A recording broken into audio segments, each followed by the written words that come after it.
اعوذ باللہ من الشیطان الرجیم، بسم اللہ الرحمن الرحیم۔ میں تمہیں وہ دعا سکھاتا ہوں جو مجھے رسول اللہ صلی اللہ علیہ وسلم نے سکھائی تھی۔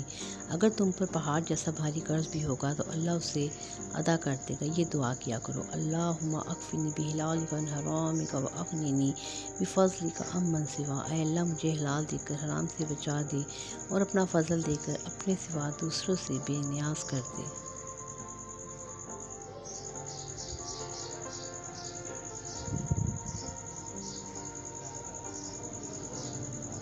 جادو کے توڑ اور نظر بد سے حفاظت کی دعا: اعوذ بکلمات اللہ التامات من غضبہ و عقابہ و شر عبادہ و من همزات الشیاطین و ان یحضرون۔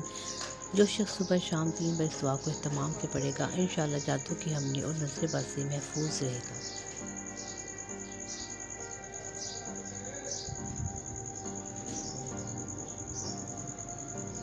زندگی کی حاجتوں اور ضرورتوں کے لیے خصوصی دعا: ربی انی لما انزلت الی من خیر فقیر۔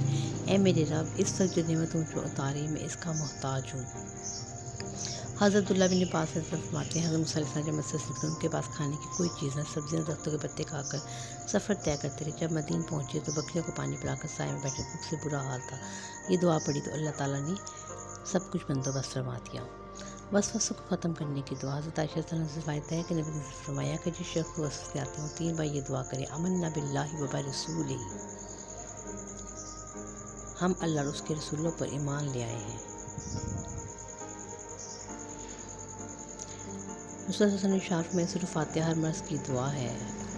فائدہ: علامہ ابن قیم فرماتے ہیں کہ اگر جسم میں کہیں درد ہو تو درد کی جگہ پر ہاتھ رکھ کر 7 مرتبہ سورۃ فاتحہ پڑھیں، انشاءاللہ آرام آئے گا۔ بسم اللہ الرحمن الرحیم، الحمدللہ رب العالمین الرحمن الرحیم مالک یوم الدین، ایاک نعبد و ایاک نستعین، اہدنا الصراط المستقیم، صراط الذین انعمت علیہم غیر المغضوب علیہم ولا الضالین، آمین۔